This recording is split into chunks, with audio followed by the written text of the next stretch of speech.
Muy buenos días a todos en este día que todavía estamos temblando y con nervios sobre las elecciones. Primero, parece que hay una falla técnica que estoy segura que nos va a ayudar Galo a superar. No te pude escuchar cuando diste la presentación, pero te agradezco muchísimo por estar en esta mañana con nosotros mientras esperamos los resultados de las elecciones. No te escucho todavía. No te escucho. Pero mientras arreglamos esa falla técnica, me aparece a mí el micrófono desconectado en la parte de Galo. Les agradezco mucho a todos los que nos están escuchando, porque el propósito de esta conversación es tener una conversación no como abogada, sino como inmigrante de los Estados Unidos, como ciudadana naturalizada, para conversar sobre los distintos temas relacionados a las elecciones y cómo esperamos que cambien las cosas. Ya, ahora sí estoy, ya volví. Ahora sí te escuché. Bueno, ahora pues. Sí tomamos el cafecito con tranquilidad. Eso sí, muchísimas gracias. Sí, son cosas que suelen ocurrir. Saludaba a todos nuestros amigos que ya están conectados con nosotros a través de este live acostumbrado ya de todos los días jueves en que estamos conversando sobre diferentes temáticas. Y hoy, qué importante conversar sobre las elecciones, la implicación de lo que está pasando, porque todavía no tenemos resultados oficiales para poder hablar sobre una certeza, pero sí existen las tendencias y varios elementos que se han dado durante estos días de votaciones, durante algunas semanas que empezó la gente a votar, de hecho, y lo que implica en este instante los resultados. Así que estamos realmente ansiosos de conocer qué es lo que puede pasar y en qué momento. Y para ello, pues vamos a conversar. Decía yo en el inicio que no se me escuchó nada, más lo que me inspiré, que les saludo desde Quito, Ecuador, y la presencia obviamente de la abogada María Belén Albuja, con quien vamos a conversar de este tema. Abogada, ¿qué es lo que podemos ver? Este es un escenario atípico en las elecciones de Estados Unidos. No se ha visto ni que se demore tanto el tema, ni que exista un tema de un photo finish, porque no hay otra forma de catalogarlo. Me encanta cómo lo describes, Galo, porque lo que está ocurriendo aquí no solamente es histórico, sino que además de todo, si es que gana Biden, va a ser la cuarta vez en la historia de los Estados Unidos en que un presidente no es reelegido. A pesar de que los Estados Unidos es muy progresista, Galo, la tendencia en elecciones siempre ha sido conservadora. Por lo general, se ha reelegido al presidente en curso. Y ahorita revisé los puntajes hace 5 minutos. Todavía no sabemos quién es el presidente. Al parecer, Biden tiene una ventaja todavía contra Trump. Están a 264 puntos comparado a 214 votos de los colegios electorales y estamos en ascuas aquí. La razón por la que se ha demorado tanto, o las razones son mutuas, entre esos el COVID y el ejercicio del voto por correo, Galo. Exactamente, yo pienso que eso ha sido el talón de Aquiles en esta vez, precisamente por el tema del COVID, porque es algo en lo que no se ponen de acuerdo y algo que es muy susceptible a que por ahí se pierdan votos, aparezcan votos. Eso normalmente no lo estoy diciendo que vaya a ocurrir, pero digo que no es tan seguro el sistema, ¿no? En todas las casas se cuecen habas, como decían en nuestro país. Y el asunto es el siguiente: Estados Unidos es una democracia bastante madura, o por lo menos eso creíamos los que vivíamos aquí, pero los últimos 4 años las tendencias y especialmente los comportamientos han sido menos que profesionales, menos que humanos. Entonces, uno de los principales argumentos del presidente Trump desde el principio de estas elecciones fue la posibilidad de fraude, Galo. Pero estamos en un país donde el sistema de correos es muy eficiente, absolutamente eficiente. En nuestros países en Latinoamérica las cosas han mejorado mucho en el correo, pero la agencia del correo de Estados Unidos ha sido muy eficiente, no de hoy, sino desde siempre. Lo que ocurre es que hay 2 coincidencias que generan este voto temprano, y es el COVID. La gente se está cuidando, ¿no es cierto? Aunque cuando vas a votar en persona hubo precauciones, era mejor mandarlo por correo. Y el segundo punto es realmente se ha hecho una lucha, una campaña campal desde gente grande como políticos e incluso artistas Derbez también, por ejemplo, de México, estuvo promocionando el voto latino. Nosotros, como ciudadanos naturalizados, hemos hablado con nuestros amigos ciudadanos, los inmigrantes, todos hemos tratado de empujar a la gente a votar y la juventud ha votado. Entonces, esas son algunas de las connotaciones que han hecho que el conteo del voto sea manual, y a eso no hemos estado acostumbrados en los Estados Unidos, y por eso es más lento, Galo. Parecería ser que hoy en la noche o mañana inclusive vamos a tener el conteo final de todo. Qué lástima, no te podemos escuchar. Otra vez, ya, estoy.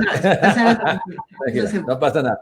¿Qué es lo que pasa? Entonces, realmente es un tema de la enfermedad, del COVID como tal, que ha cambiado los protocolos en el tema de la votación, y por eso existe este retraso, o porque yo considero que la madurez política, por decirlo así, de las instituciones que rigen el tema de las elecciones, pues en Estados Unidos la tienen bastante aprendida, sino que tiene que ver directamente con estos nuevos protocolos que nos dicta COVID-19.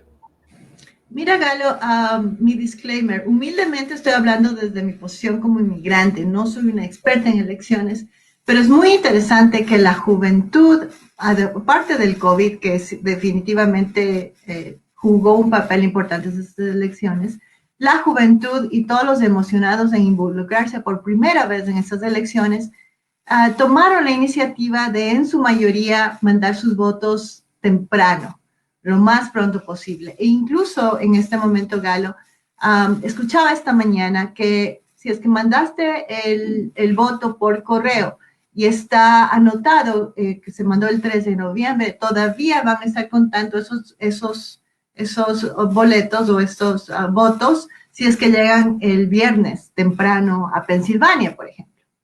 Entonces, toda una logística, el voto por correo siempre ha existido, pero no ha sido, el número no ha sido más grande. Entonces, ese manejo manual de abrir, porque son unos sobres grandes y son unas como hojas donde no solamente se decide el presidente, Galo. Se decide el presidente, se decide el Senado, el Congreso, y también una serie de preguntas sobre cambios constitucionales o preguntas que le atañen al Estado. Entonces, por ejemplo, en Colorado eran 3 hojas muy, muy largas de las distintas cosas que teníamos que decidir. Ese manejo manual es mucho más lento y por eso estamos todavía en ascuas y esperando. A mí me parece interesante que viendo los datos como están ahora, es que es súper extraño hacer un análisis al respecto, súper extraño, porque tenemos y podemos decir, claro, con la suma de los votos electorales de Nevada, podríamos tener un Biden ganador sin duda alguna, que no le alcanzaría, de hecho, a Donald Trump el concluir con el conteo de los estados que faltan, entre ellos, por ejemplo, Pensilvania. Pero el conteo en Nevada está así. O sea, no sabemos qué va a pasar. Y hablemos esto desde la perspectiva de los inmigrantes, Galo, porque nosotros estamos acostumbrados en nuestros países que el voto es obligatorio. Recuerdo a los 18 años, todos íbamos felices con nuestros padres, nuestros familiares, y nos encontrábamos ahí haciendo fila para los votos. Porque si no votas, incluso tienes problemas el rato de hacer trámites más tarde. En Estados Unidos, increíblemente, el voto no es obligatorio, Galo. Exacto. Y esto al mismo tiempo ha generado los últimos 4 años han sido muy duros para la comunidad inmigrante, para las minorías. No ha habido una conversación con tonos, por lo menos, no amistosos, porque nunca vamos a llegar de acuerdo en todo, pero ha sido muy agresivo el asunto. Entonces, esto ha permitido que muchas oleadas de gente que antes no estábamos involucrados en políticas, me incluyo, como abogada de migración, yo nunca he estado involucrada en política. Nos hemos tal vez apasionado en el asunto y lo hemos tomado de una manera muy personal y ya era hora, ¿no? Entonces, y otra cosa importante es que nosotros como inmigrantes, Galo, estamos acostumbrados a que la mayoría gana. O sea, es simple, ¿no? La mayoría del voto popular gana. Increíblemente, en las anteriores elecciones, Hillary ganó con el voto popular. O sea, si hubiera sido en nuestros países, hubiera sido la primera presidenta mujer de los Estados Unidos. Sin embargo, los Estados Unidos, una democracia tan madura, tiene tiene unas connotaciones interesantes e incluso raras, ¿no? Cada estado, una vez que se cuentan todos los votos, ahí se comienzan a dar otros votos que vienen de un llamado colegio electoral, que tiene cierto poder y cambia ese poder dependiendo de cada estado y la población de cada estado. Entonces, es una democracia totalmente, siempre nos han vendido como Estados Unidos la mejor democracia del mundo, y cuando ya lo ves más de cerca, el voto popular no funciona como en nuestros países, por ejemplo. Exacto. Entonces, por eso es que estamos todavía en ascuas. Además de que el presidente Trump supe que mandó a su hijo, creo, me parece, a Pensilvania, y ya como una estrategia del presidente que ya había dicho anteriormente, se están haciendo varios casos en donde se está demandando posibles fraudes. Pero en Estados Unidos se pueden iniciar casos, pero tienes que tener base legal para que esos casos sigan.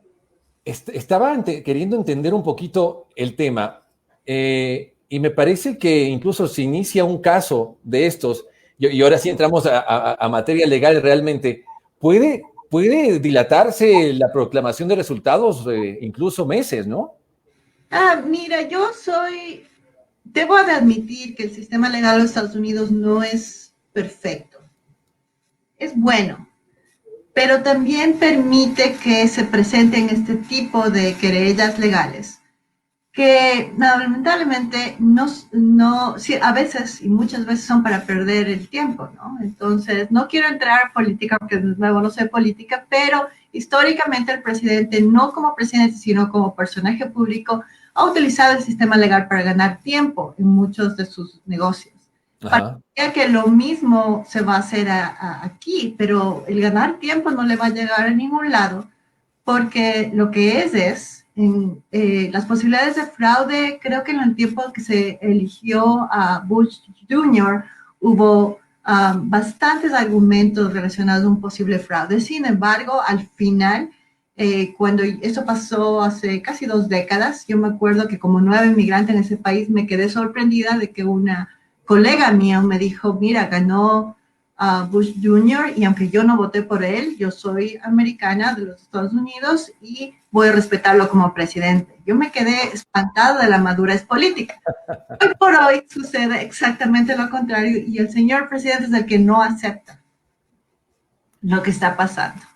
Sí, siempre se ha visto que son las transiciones más pacíficas en Estados Unidos. Veamos el famoso video en el cual Barack Obama entrega el poder a Donald Trump y deseándole lo mejor, ¿no? Incluso poniéndose a las órdenes. Creo que esa ha sido un poco más allá del tema demócrata o republicano, esa ha sido la figura quizás de cortesía o el protocolo. En cambio, acá vemos algo complicado que puede exacerbar los ánimos de la gente, esta postura que está tomando en este momento el Partido Republicano.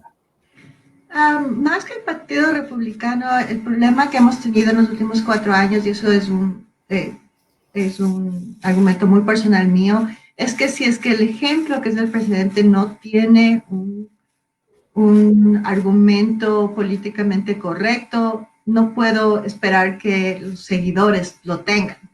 Entonces, nuestra preocupación por primera vez aquí en Estados Unidos, y yo como inmigrante los últimos 20 años casi, es que en Estados Unidos se permite, es normal, es legal tener armas. ¿Okay? Entonces, durante las marchas de los últimos 4 años, independientemente de cuál era el tema, siempre la preocupación era que ciertas personas que estaban en las marchas, no importa el tema, tenían sus armamentos. Entonces, obviamente, en una contienda donde el líder todavía no se han dado los resultados finales y ya se declara ganador y dice que se ha cometido fraude, es preocupante no por el líder puede ser cualquier barbaridad o cosas bonitas. El problema es cuál es la consecuencia de los seguidores apasionados. Entonces, ojalá que no lleguemos a asuntos violentos porque sería muy penoso. Ya se presentaron algunos arrestos ayer. En el centro de Denver hubo protestas. No se ve claramente todavía quiénes son los que están protestando. Hay algunas personas que están protestando de manera general y tienen derecho y están parados por la Constitución. El problema es que es difícil cuando una persona está apasionada y puede comenzar un desastre, ¿no? Que ojalá no lo veamos. No, esperemos que así no sea y que todo se pueda desarrollar en los términos de paz, porque insistimos, el tema de la parte democrática, la madurez democrática de la que siempre se habla, debe estar regida también por el comportamiento de quienes nos dirigen y nos representan. Un poquito para contar y explicar de lo que se trata el voto y cuál es el sistema electoral que se utiliza en Estados Unidos y quizás por qué es que existe ahora esta situación bastante alejado de lo típico. Tenemos nosotros entonces los diferentes estados de Estados Unidos, son 52 estados. Abogada, ¿cómo funciona esto de los colegios electorales? ¿Qué es los colegios electorales? ¿Por qué si yo voto, mi voto no representa en número? ¿Cómo es aquello de la representación? Porque se ha dividido de una manera, tal vez tratando de explicarlo de una manera sencilla, aunque es algo muy complicado. El Estado tiene un número X de población. Según las poblaciones, se dan un número de representantes a los colegios electorales.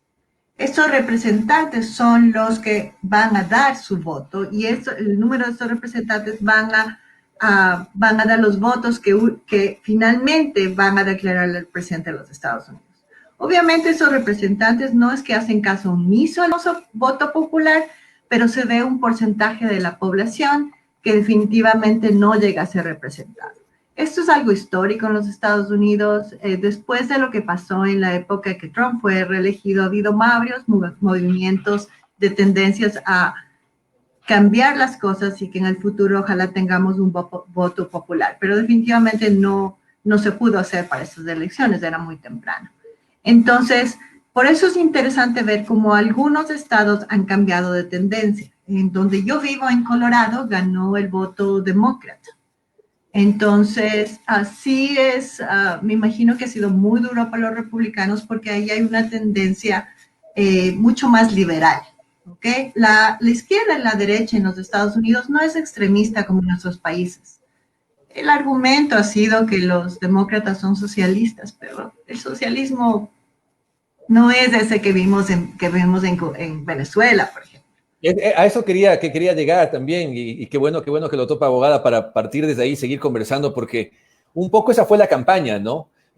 Vota por Biden y es lo mismo que votar por el socialismo latinoamericano y que a Estados Unidos le va a pasar lo mismo que a otros países que no han corrido con buena suerte en el tema político y que es por poco la reencarnación de algún líder comunista que queremos olvidar.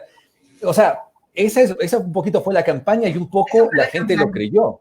Y eso es un poco también lo que se ve en los resultados en estados como Florida, por ejemplo, donde tenemos un discurso que no lo entendemos muy bien, pero si se explica de esta manera, ahí vamos entendiendo.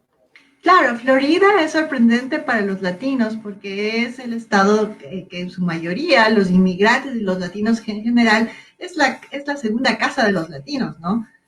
Todos los latinos van allá de vacaciones, Disney, nos sentimos cómodos, se habla español y sin embargo, en Miami gana el voto republicano. Hay connotaciones históricas innegables. La comunidad cubana sufrió muchísimo. Pero es interesante ver cómo, yo por lo menos, y de nuevo, no estamos hablando no somos expertos en elecciones, estamos dando un punto de vista. Yo creo que ya humanamente, después de los 50 años, ya es muy difícil cambiar de tendencias.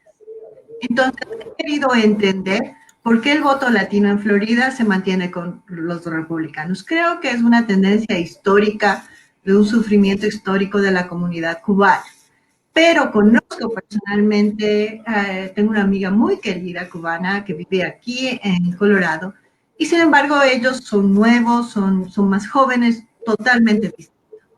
Entonces creo que la explicación en Florida es en la comunidad cubana y históricamente lo que se vivió ahí y lo que ellos vieron, que fue terrible cuando los cubanos comenzaron a emigrar a Estados Unidos, siempre va a tener un peso hasta de nostalgia.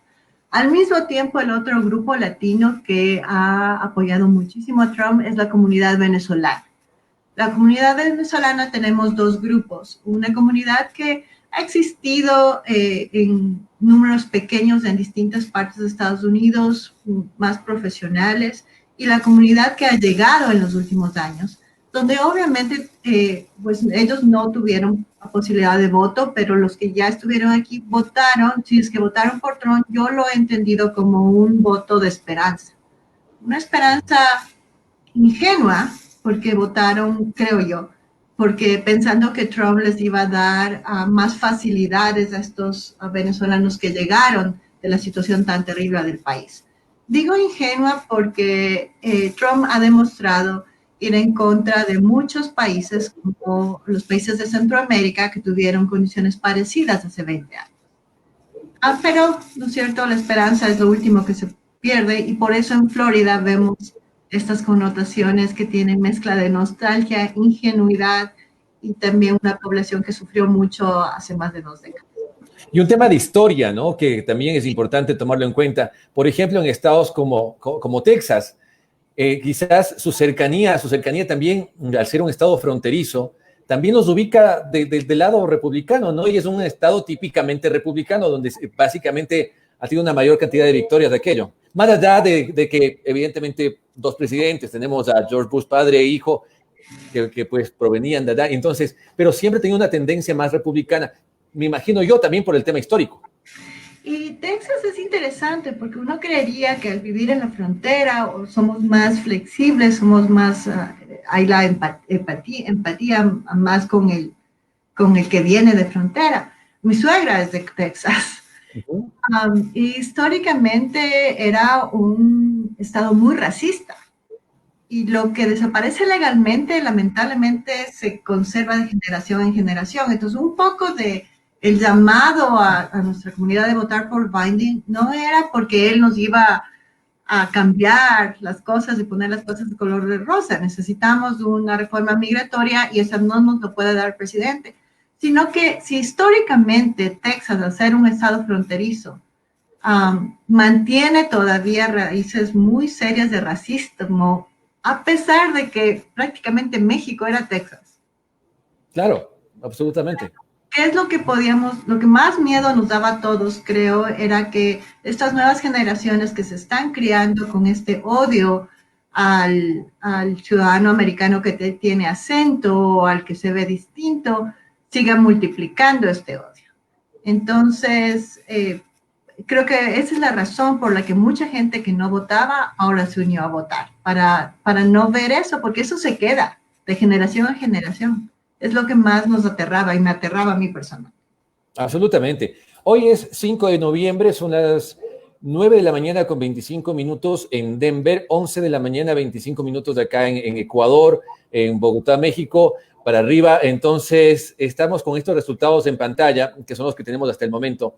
Sí. 264 votos electorales, Joe Biden, 214 Donald Trump.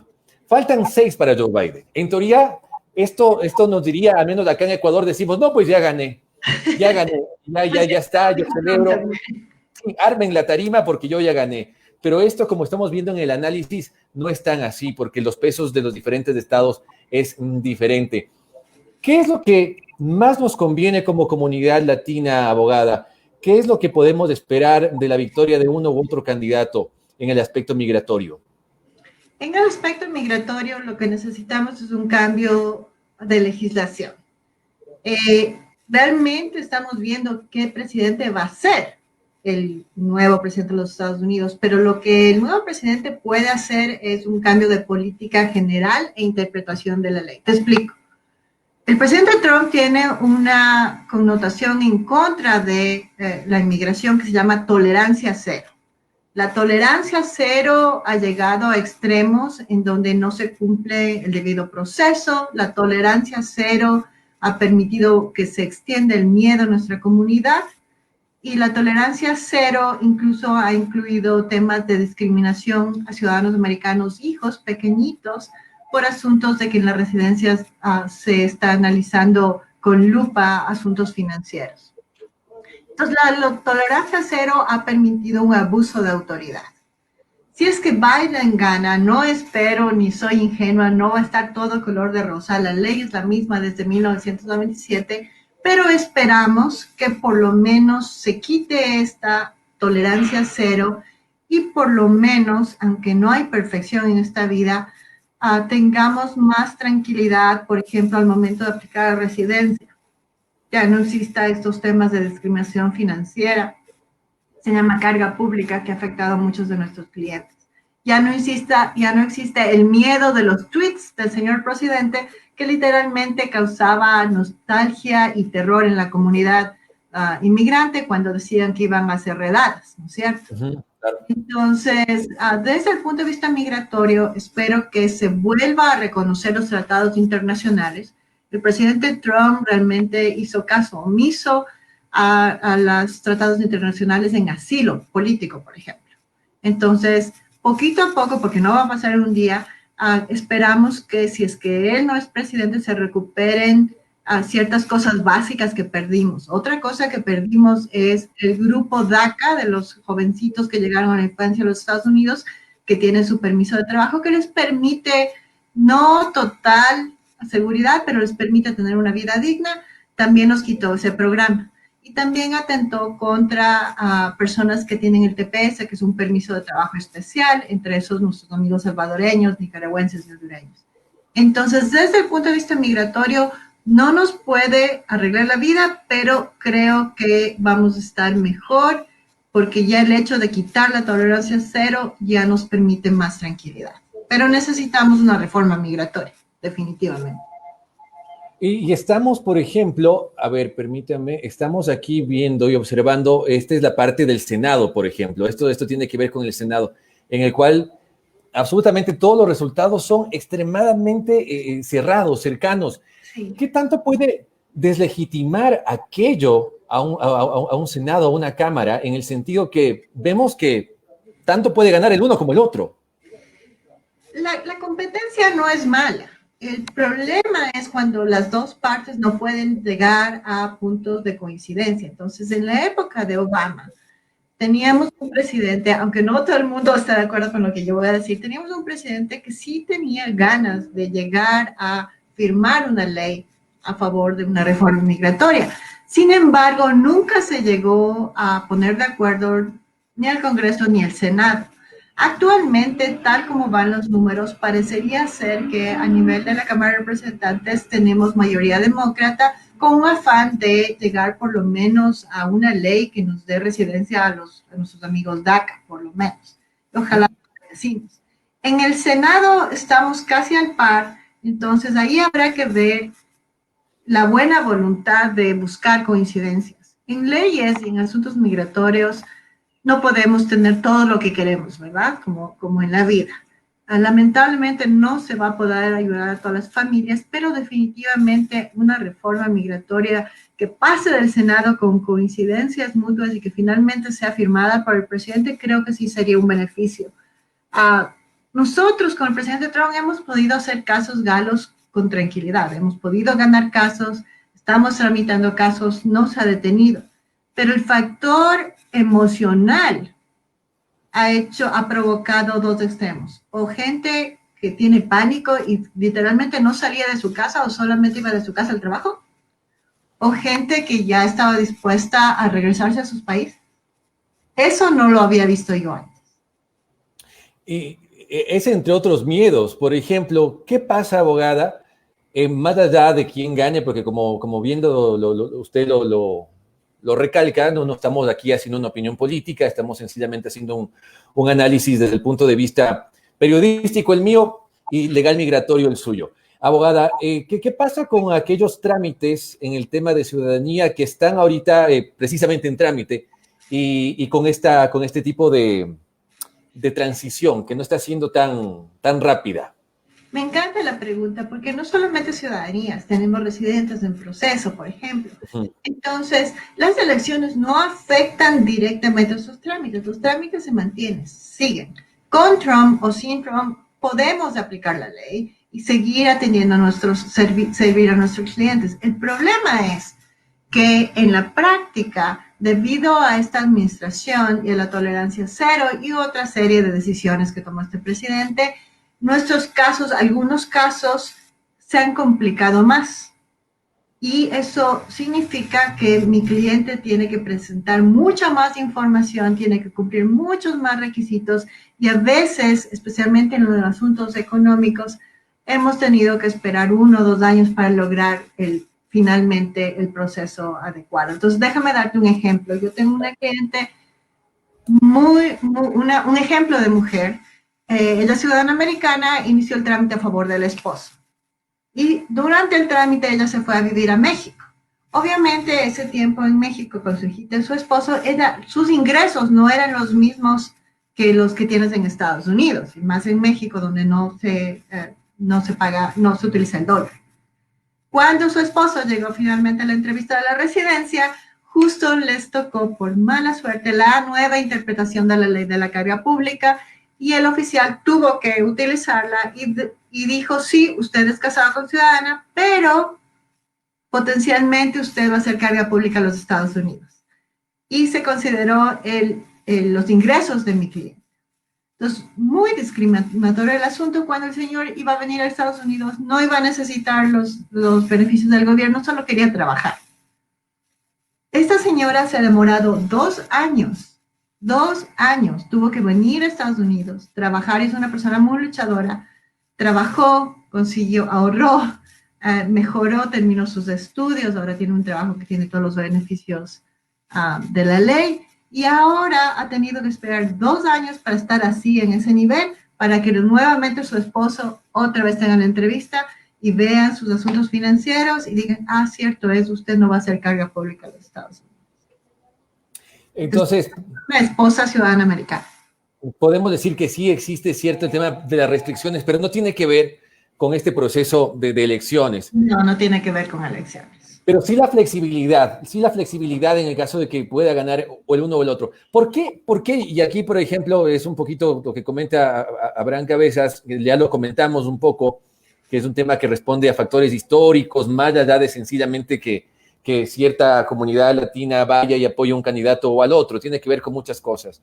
Y creo que tiene que ver también con la cultura latina, abogada. No sé si en eso podemos profundizar un poquito, de que soltamos nuestras esperanzas siempre al que en teoría es más cercano a nosotros, quizás en temas ideológicos, quizás en lo que el resto de gente está diciendo, quizás porque se contrapone esa persona a quienes sí me afectarían a mí, por ejemplo, y nosotros nos vamos de la mano de sencillamente lo que nos parezca más cercano. Ahora, ¿es realmente Biden más cercano a la comunidad latina? O sea, ¿lo tenemos que ver así? ¿O sencillamente porque es el oponente de Trump, lo vemos de una manera más cercana y se genera ahí una especie del voto rechazo que se llama? Yo creo que todos los latinos, especialmente los inmigrantes, todos hemos sido ingenuos alguna vez en las votaciones de nuestros países, ¿no es cierto? Creo que conocemos de manera más cercana a esos candidatos que por su carisma en un momento y su diferencia con respecto al candidato tradicional nos han impactado, ¿no? Y después hemos visto los resultados. Entonces, creo que en Estados Unidos, nosotros como latinos y como inmigrantes, hemos votado, o los que hemos votado por Biden, ya no somos tan ingenuos. O sea, sabemos que un presidente no soluciona nuestras vidas. Y esto sí, ya de manera personal, creo que tenemos que portarnos con empatía con aquellos latinos que han votado por Trump y entenderles que si uno fue ingenuo en el pasado, en nuestros propios países, tal vez nuestros compañeros latinos también tienen esa posibilidad de equivocación, porque hay que recordar que el latino es muy familiar, el latino es muy religioso, católico o cristiano, y hay muchas personas en la comunidad latina que le dieron al voto no al presidente Trump, sino a valores básicos, como el asunto de pro vida o pro choice, pro elección. Entonces, mucha gente que pertenece a la Iglesia Católica, por ejemplo, no es que votó por Trump, sino que debido a que el Partido Republicano va en contra de lo que en Estados Unidos se llama pro-choice. Ojo, pro-choice no es pro-aborto, eso es para otra conversación, otro cafecito. Pro-choice es el Estado no se mete en mi vida personal, ni en mis asuntos religiosos, ni en mis asuntos de decisión personal, ¿no es cierto? Entonces, algunos latinos también votaron por eso.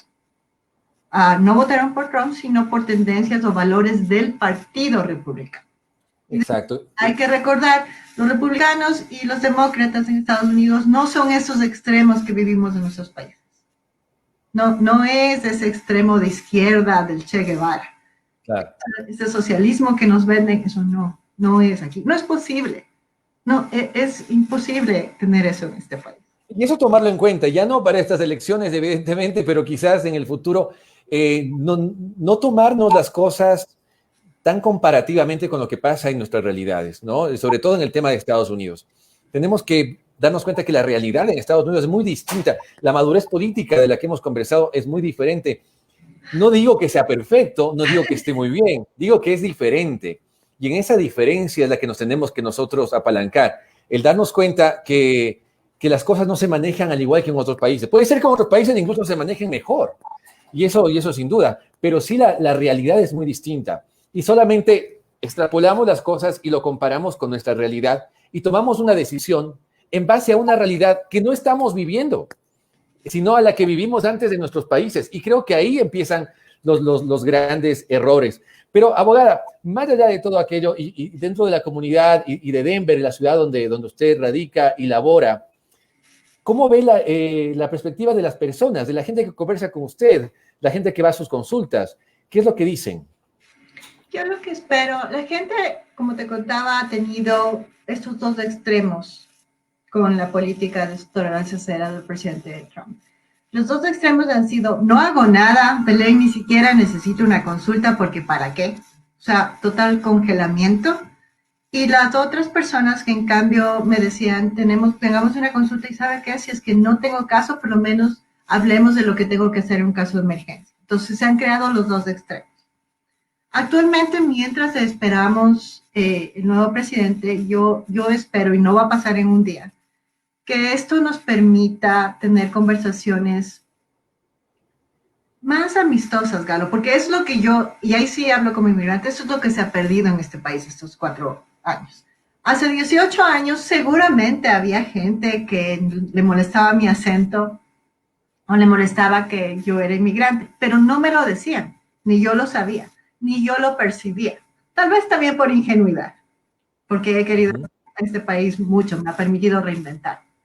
Pero en los últimos 4 años, o sea, sí te daba reserva, sí te daba miedo ir a un restaurante y sí tenías ataques personales de gente que yo, o sea, que conozco personalmente, desde clientes hasta amigos profesionales de la comunidad, hasta amigos que están trabajando en la construcción.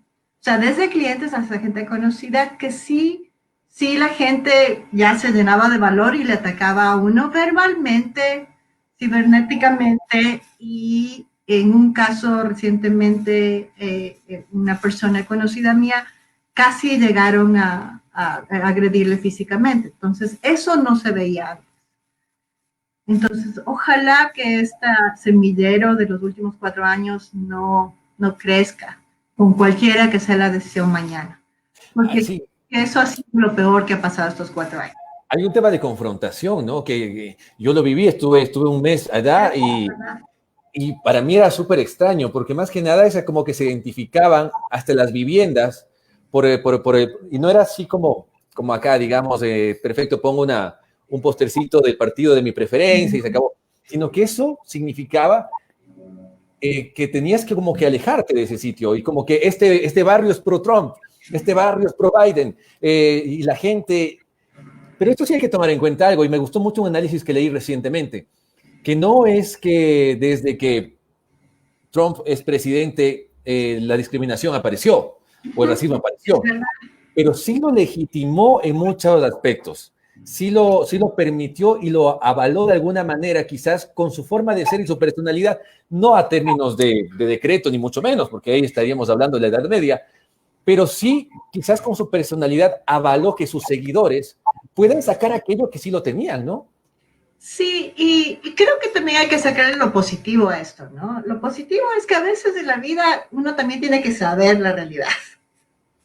Y tal vez los inmigrantes estamos, y me incluyo, muy tranquilos, tal vez yo más porque soy abogada de migración, muy tranquilos en esta burbuja, asumiendo que la gente no nos veía de distinta manera. Y en eso sí yo he pecado. Y a veces es bueno, Galo, saber la verdad para poder trabajar, para quitar esos prejuicios. Entonces creo que eso sí ha sido positivo porque ahí comenzó la lucha de Me Too, Ahí comenzó la lucha de seamos proinmigrantes, reconozcamos la diversidad. Comenzó la lucha de latino, no tiene que ser la mayoría, sino también votar. Entonces sí hemos tenido cosas positivas. Entonces, eh, nos ha permitido dejar de ser tranquilos y no votar y no estar inmiscuidos en el plano político. Entonces, eso sí ha sido, eso sí le tenemos que agradecer al presidente Trump. Obviamente, lo que tú dices es verdad. El momento que yo veo la cabeza del Estado hablando en tweets o hablando con desprecio sobre los inmigrantes, ¿no es cierto?, nuestros amigos mexicanos, que cuando aquí en Estados Unidos hablan mal de nuestros amigos mexicanos, hablan mal de todos nosotros. Claro, por supuesto. Entonces, esto le daba legitimación a la persona normal y corriente, y eso yo lo viví personalmente. O sea, yo me enteré que mi presencia como inmigrante era problemática con gente que yo conocía 18 años estos últimos 4 años. O sea, gente que yo tenía contacto, no era amiga íntima, pero tenía contacto, y los últimos 4 años es cuando me entero. Mira tú, claro. Pero es bueno, porque si no, no hubiera habido este movimiento social, ¿no? Sí, yo creo que ahora más que nunca vamos a ver un crecimiento en la participación, no solamente de votantes, sino también para cargos de elección popular por parte de la comunidad latina. Creo que también se está ganando un espacio, ¿no? Sí, tenemos mucha fe en los jóvenes, nuestros amigos milenios, en la época que se eligió a Trump. Estábamos un poco enojados los más grandes porque decíamos, Dios mío, estos chicos como Sanders no pasó como candidato final, decidieron no votar por Hillary. Pero así se aprende, tanto los jóvenes como los adultos, como nosotros. Creo que hemos aprendido de los dos lados a ser ingenuos. No espero que Biden cambie la política migratoria en un día. Creo que eso va a ser un trabajo muy duro de todos nosotros, pero sí me da gusto, sí me va a dar gusto sentirme más tranquila, por lo menos, que no es tan verdadero, ¿no? No va a ocurrir un día, pero sí me voy a sentir tranquila cuando el gobierno de los Estados Unidos rescate por lo menos el posicionamiento internacional a nivel de derechos humanos y a nivel de asilo, por ejemplo. Y el tema de la confrontación, que siendo muy sinceros, y esto sí es algo que hay que decirlo, y no solamente en Estados Unidos, sino en general, yo creo que lo que haga un líder o quien nos está decidiendo pues el destino, y en Estados Unidos no solamente de Estados Unidos, sino prácticamente del mundo, el hombre más poderoso del mundo, no debe ser una consecuencia de los actos que nosotros hagamos, creo yo, sino tener precisamente esa capacidad de personalidad en la cual sí, yo puedo apoyar a un candidato, pero no significa que lo que haga ese candidato, lo que piense ese candidato, porque como usted muy bien lo decía, abogada, hay muchas cosas positivas que rescatar del mandato de Trump, por supuesto, incluso efectos y consecuencias que han logrado. Sí, pero no podemos pretender convertirnos en fans de un político, sino más bien todo lo contrario, por más que le hayas dado el voto, ser quien esté ahí presionando para que las cosas se realicen, ser la persona que juzgue, que fiscalice desde el punto de vista de la ciudadanía y no convertirnos en fans. El rato que nos convertimos en fans, abogada, dígame si miento, porque esto se lo he visto en toda la historia del mundo. Existen las guerras, existen las confrontaciones, existen las guerras internas, existe la inseguridad, precisamente cuando nos convertimos en fans y no en ciudadanos que deben ser quienes exijan sus derechos, ¿no? Sí, y en el plano migratorio, Galo, creo que nos queda, y espero que esté claro para nuestra comunidad, que el presidente no nos va a solucionar la vida. O sea, parte del COVID, parte de las elecciones han sido un recordatorio de que uno se soluciona, o sea, es bueno vivir en un país donde tenemos una estructura pública que nos permite por lo menos acceso a los médicos, por ejemplo.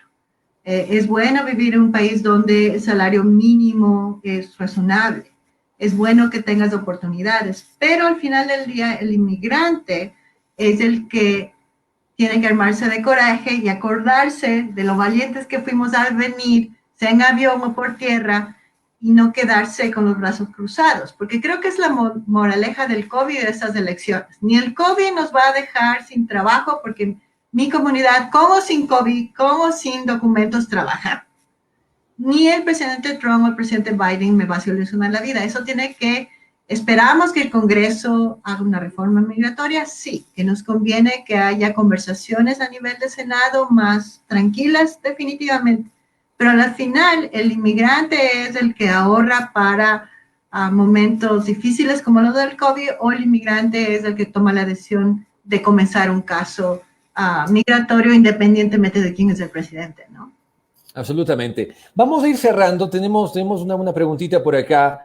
Dice, si Biden gana, ¿no tendrán problemas que vuelva a darle la autoridad a la policía de actuar como agentes de migración? Yo no creo que eso puede cambiar. Le agradezco mucho por la pregunta al señor Pacheco. Yo no creo que eso va a cambiar primero de la noche a la mañana. Segundo, creo que eso tiene que ver con los estados. En Colorado, por ejemplo, ha sido una lucha que yo la he visto desde tiempos de estudiantes, Galo, de estudiante de Derecho, que poco a poco se han logrado pasos importantísimos para que la policía de las ciudades no participen con ICE. Entonces, no es algo que está en las manos del presidente, yo creo que tiene que ver con la madurez política estatal y de las personas en distintos estados para ir cambiando esos estereotipos. Entonces, yo estoy muy orgullosa de estar en Colorado, pero reconozco que la policía, porque la policía es distinto que en nuestros países, ¿no es cierto? Es de distintos, incluso ciudades. Uh-huh. En ciertos lugares de Colorado ha sufrido una transformación en positivo bastante agradable, ¿no es cierto? Estamos en Denver, cerca en Aurora, en los últimos 10 años la transformación de la policía en una ciudad donde hay muchísimos inmigrantes es muy, muy positiva. Entonces, creo que eso no tiene que ver con el presidente. Creo que tenemos que reconocer que hay un trabajo interno que se tiene. Muy bien, estamos ya llegando a la parte final, abogada. Tenemos ahí el cuadro en pantalla que nos dice mucho y a la vez no nos dice nada. Y solamente nos dice, esperen. Son las 9:49 hora Denver, 11:49 GMT5, que estamos de acá en Ecuador, Colombia, México. ¿Qué podemos esperar? O sea, básicamente nos toca esperar, abogado. Yo creo que podemos esperar con esperanza y con madurez política. Pase lo que pase, quiero recordar las palabras que mi amiga, se llama Ginger Maguire, una abogada que yo conocí hace 18 años, que me dejó sorprendida cuando yo era nueva inmigrante y me dijo, el presidente que tengo, yo no voté por él, pero a ese presidente le respeto. Claro. Y cuando yo apenas había llegado aquí, de un país donde tuvimos 3 presidentes en 6 meses, me quedé sorprendida. Hoy por hoy, gracias a la vida, tengo un país que amo y tengo nostalgia de mi país, el Ecuador, y tengo el lujo de tener la doble nacionalidad y ahora espero lo mismo. O sea, ahora que me tocó votar a mí por segunda vez, yo respetaré al presidente que gane mañana. Sin ingenuidades, porque el presidente no va a cambiar el resto de mi vida. Pero sí me he dado cuenta, como muchos de mis amigos de la comunidad, entre esos la abogada Teresa Casillas, que nos mandó un mensaje por interno, que nosotros somos más que abogados, más que médicos, más que pintores. O sea, sí nos hemos dado cuenta que es hora de que nosotros no seamos la mayoría más grande de latinos, sino la mayoría más grande que les enseña a los demás que es bueno ser bilingüe, que es bueno comer comidas de distintos países. Entonces estamos esperando los resultados sin ingenuidad, pero para respetar la democracia y con paz, ¿no? Que es lo que más anhelamos en este país. Nos gusta caminar sin problemas, sin tener miedo o regresar a ver atrás, como lamentablemente en muchos de nuestros países ya no es posible. Ese sea el mensaje principal, abogada, esperar los resultados, esperar que todo se resuelva de la manera más pacífica posible, aceptándolos de una manera también madura cada uno, tratando de convertirnos siempre en ciudadanos críticos y colaborativos también, pero no en fans o hinchas, porque eso puede desatar pasiones. Yo creo que lo más peligroso es cuando se desatan las pasiones en el ser humano de una u otra manera. Tratemos de que el análisis sea totalmente crítico, que el análisis parta siempre desde los datos que estamos viendo. Hemos tratado, y en el día de hoy, con la abogada María Belén Albuja, de realizar una especie de recorrido, de barrido por lo que significan las elecciones en Estados Unidos y su impacto con la comunidad latina. Abogada, sus palabras finales para despedirnos y como siempre un gustazo poder compartir estos espacios con usted. Nada más agradecida con la vida, Galo, con o sin Trump. Vamos a seguir trabajando por una comunidad que se fortalece cada vez más. Muy agradecida con los hijos de inmigrantes que son ciudadanos de los Estados Unidos que votaron y se involucraron. Y muy agradecida con la gente que no nos conoce todavía, pero que tiene como la curiosidad de saber y de descubrir que somos tan americanos como cualquier otro nacido en este país y de hecho en toda América, ¿no? Así Absolutamente. que a ver y vamos a reconocer los resultados finales con paz el día de mañana o esta noche. Seguro, seguro, y estaremos también pronunciándonos a través de las redes sociales de Al Bújalo, cualquier dato adicional también, por supuesto, para que ustedes puedan conocer más a detalle lo que está pasando y lo que puede ocurrir. Muchísimas gracias, abogada. Nos vemos el próximo jueves. Nos vemos el jueves. Muchas gracias por todo, Galo. Excelente día para todos. Buen día para todos, estimados amigos y amigas. Que tengan una excelente resto de mañana, de excelente día y también fin de semana que ya se acerca en esta semana cortita en algunos lugares. Nos vemos de Ecuador, nos vemos del mundo entero. Chao, gracias.